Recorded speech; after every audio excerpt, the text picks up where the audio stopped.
At the moment, you're seeing one bad headline after another, the world's falling apart, we're heading into recession, and worst of all, both Ant and Dec have COVID. We're all watching together as our investments just keep heading further into the red, and now we're having some major doubts about whether this whole world of investing is even worth it anymore. I mean, surely it can't keep going down any lower. We've just seen the S&P 500 hit new lows for the year, and for us here in the UK, we're seeing our own currency get weaker against the dollar, and our central bank is having to step in to cover up some of the mess that the new government's created. Overall then, things look pretty bleak out there with seemingly nothing good on the horizon. I mean, surely that's the only conclusion.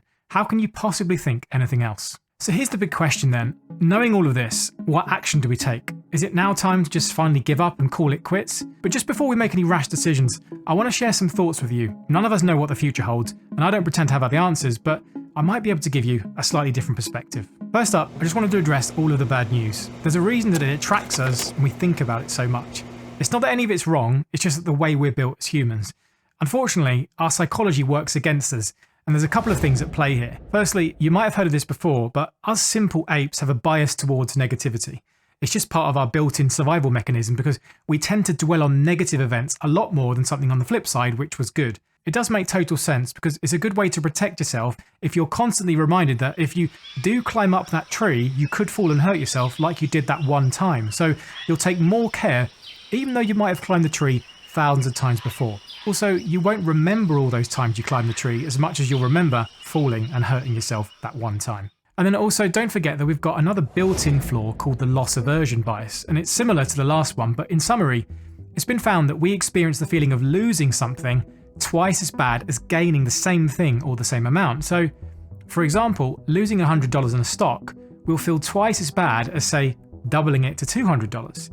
And then once you tie that negativity bias together with the loss aversion bias, of course you're seeking out all the negative news headlines and all of the stock market crash videos here on YouTube. It's funny, once you realise this, you'll see why some videos on YouTube do really well and some don't, even if the videos were almost exactly the same inside. It's all in the title and thumbnail. So think about this, I'm sure many of you like me love your tech and your gadgets. I'm definitely a nerd when it comes to all of that new stuff. And this time of year, loads of new tech comes out. All the new iPhones, watches, graphics cards and PC parts.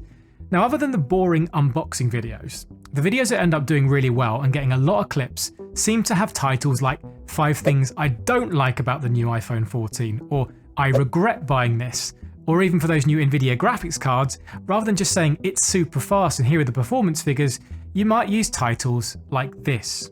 So just think about this the next time you get sucked into a negative headline, it's tapping into your own flaws and it's no different to the stock market. Speaking of the stock market, for most of you out there who watch my channel, including myself, we've not really experienced a real market crash before in our memory, so for us, we've had it really good up until now. I'll show you what I see on the back end, and most of you are around my age, some a bit younger, but almost everyone was probably not invested during the great financial crash. But I do know there are a few of you out there who did make it through both the dot-com and the financial crash, and thank you for commenting below. I do read all the comments, even the spam bots and the conspiracy theorists.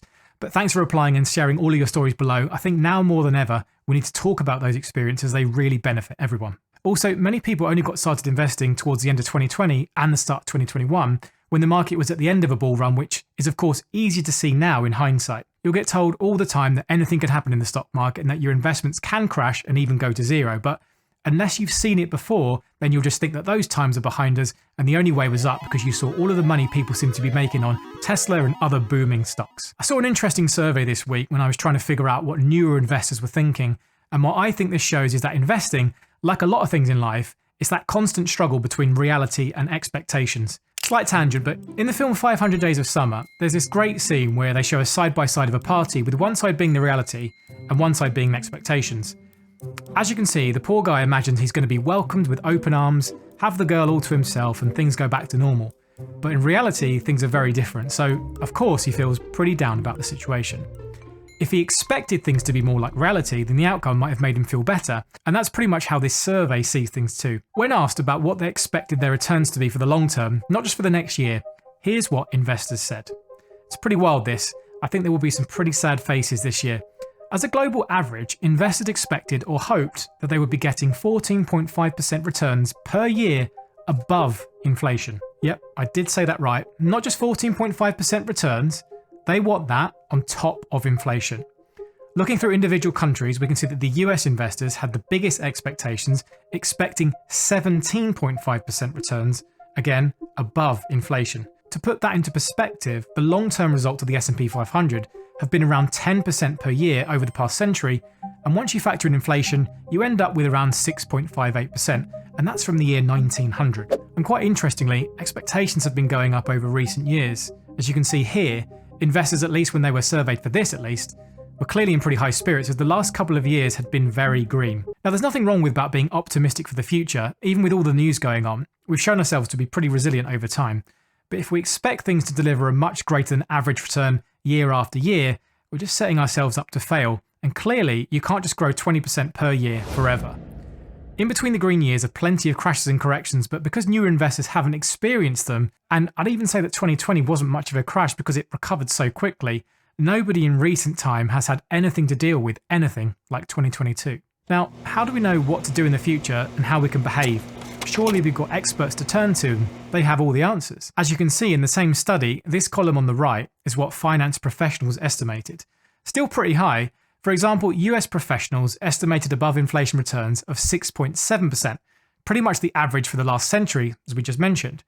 But what about predicting crashes or corrections? The reality is, predictions are hard, especially about the future. That's probably one of my favourite quotes from history that multiple people have made. As investors, we got bombarded with stories, facts, figures, and economic data that comes out all the time, and we're presented it as if it's going to change the world. So whether it's CNBC, Bloomberg, or YouTube, there's always that next data point that people are making predictions on and speculating on. You'll have experts and professionals talking about the latest jobs data, the consumer price index, meeting minutes from the Fed, and even analysis on Mr. Gox, the trading hamster who bought and sold cryptocurrency and did beat Warren Buffett for a period of time. The thing is, making predictions that are in any way accurate, especially about something like the stock market, is incredibly difficult, if not impossible. Remember that their incentive is just to get you watching and clicking. On TV, you'll often have some pretty bad doomsday predictions from hedge fund managers and billionaires who seemingly must know what they're talking about as they're rich, and the more money you have must mean that you know something about the future. Often it's a prediction about how much the market will crash, and the worse the prediction, the more views it will get. And there's always a perma-bear to come on and tell you that the biggest crash of all time is about to happen. The only issue they have is that they've predicted a crash every year since 2009, so they can't really nail down their timing very well. Here's a couple of examples. Recently, you had Jamie Dimon, the CEO of JP Morgan, say that he thinks that the S&P 500 could easily drop 20% from here and that we're likely going to see a recession within the next year. Fair prediction, seems reasonable, right? But with my Googling skills, which took all of 5 seconds, you can see here that in this Forbes article, his view was the complete opposite. And here's your quote for the history books. "I have little doubt that with excess savings, new stimulus savings, huge deficit spending, more QE, a new potential infrastructure bill, a successful vaccine and euphoria around the end of the pandemic, the US economy will likely boom. This boom could easily run into 2023 because all of the spending would extend well into 2023. Well, we could still get a boom, but we are running a little late behind schedule here, Jamie. And not just to pick on Jamie Dimon, every professional in this field suffers from the same problem because they're making predictions and calls on things that can't be predicted. I'm currently reading the book called The Black Swan by Nassim Taleb, and it's all about the problems around trying to make predictions about the future when there are many things outside of our knowledge and outside of our control, hence the name The Black Swan. The title comes from the fact that before anyone ever saw a black swan, people thought that all swans were white. And it makes total sense. Nobody had ever seen one, so that must mean that they didn't exist. It was only once a black swan was discovered that people then thought, well, wasn't it obvious that there had to be black swans? There were many other animals with all kinds of colours. We must have been pretty dumb to think they all had to be white. Anyway, the point I wanted to make was that in this book is a really interesting story about a study about predictions made by experts, and I think you will find the results pretty funny. This part talks about all those analysts who predict stock prices and produce all these lovely spreadsheets. Taleb says, you would assume that with all of the knowledge on company earnings, upcoming contracts and deep industry knowledge, that they would be better than just an average Joe. Agreed? Well, I quote, the forecasters' errors were significantly larger than the average difference between individuals' forecast, which indicated herding. Normally, forecasts would be as far from one another as they are from the predicted number. And just quickly, let me share with you another part. Again, there's so much here that would make the video way too long, but here in this part, Taleb is talking about how experts react once an outcome happens.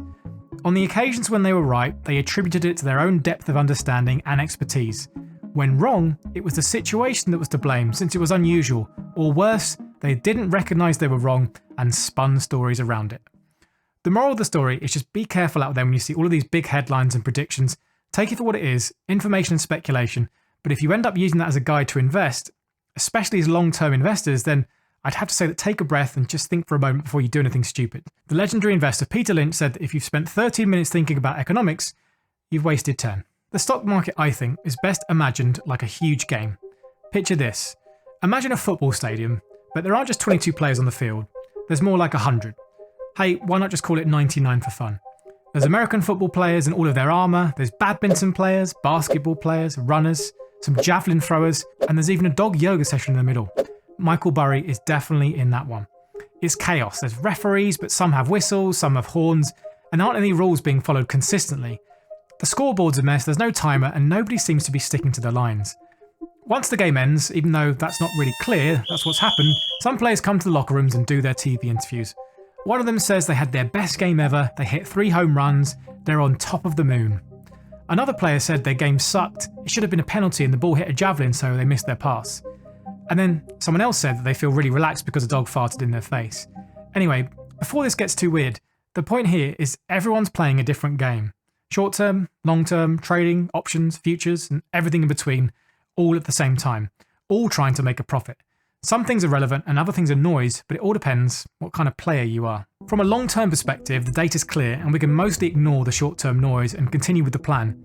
Stick to your own goals, invest consistently and regularly in a way that meets your own needs, and stay the course over the long term. The issues and problems happen when us long-term investors try and get involved in the day-to-day swings of the market.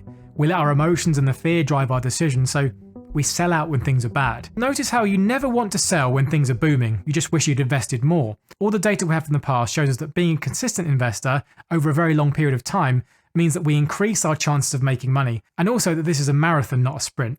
We're not going to be millionaires overnight, and we probably won't find the next 100x stock. So just give yourself some time to breathe if you're worried. Making rash decisions is when personally I've made my biggest mistakes, and I'm sure you can all relate, even to things outside of the investing world.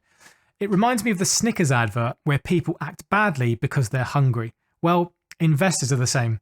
If we don't see returns for a while, we get itchy fingers and start to have all kinds of weird thoughts. As the advert says, you're not you when you're hangry. And I think we'll leave that as the final lesson.